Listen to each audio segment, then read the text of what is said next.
Hey, David Ralphoff here. Hope you're doing all right. I know given this crazy COVID-19 circumstance, a lot of people are fortunate enough to be able to work from home and not have to go into an office. So I thought I would just share some quick tips on working from your home office. This is particularly for people just who haven't ever really done this.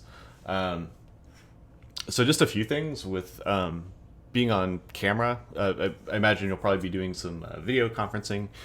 And if you haven't had to do that in the past, one thing I would suggest is just go to sign into Gmail or something and kick off a Google Hangout and just check quickly what your video looks like, how the audio sounds. Your lighting is pretty important. It's something that people take for granted, and you always need a lot more. The more light you have, basically, the better you're going to look on camera. So if that's important to you, you might want to take a look at that.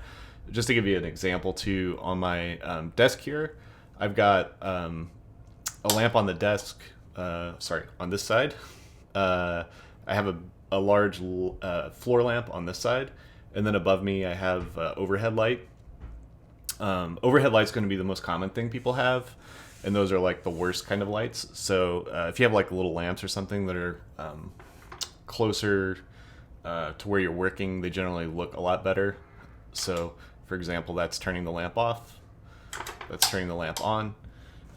Makes a pretty big difference. Also, if you have any windows that you can open to let light in, that always helps out too.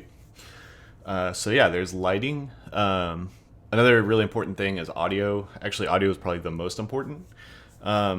If you have a pair of headphones that you got with your cell phone, just show you an example of this here. But yeah, if you have like really any modern smartphone, you probably got a pair of headphones with them. These are actually pretty decent, both for listening, but also for their microphone. And you can usually toggle the volume right there on them. So I would say for most people, like that's probably a really good place to start. If you have to be on for like long periods of time and you don't want to be like literally wired to your computer, another option is using a boom mic. This is actually not really a boom mic, but I've just taken a Yeti and put it on an arm here with a little shock absorber.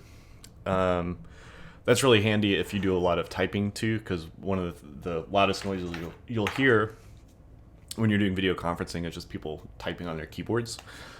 Which brings me to my next tip. If you're on a video call, just stay muted the entire time unless you're going to talk. You'd be surprised by how much background noise gets picked up. So that could be your kids in the other room, screaming or, typing on your keyboard or whatever. It's really easy to just pick up a whole bunch of noise really quickly. So, just try to stay muted when you're not talking.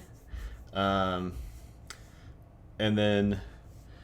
yeah, I mean, really just having a quiet place is pretty important.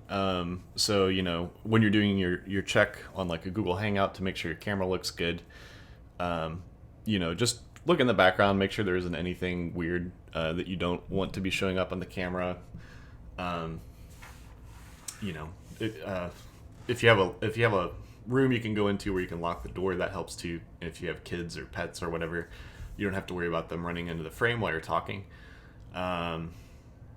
So yeah, I think those are kind of my main simple work from home tips. In addition to figuring out how to do your video conferencing, it's good just to do things like,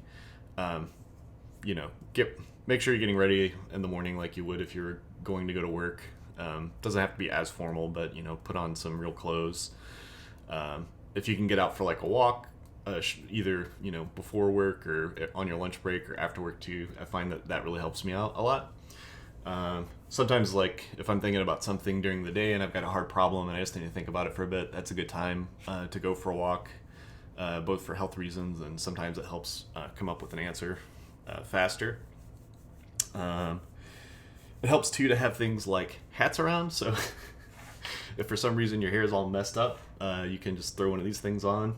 And you don't have to worry about running to,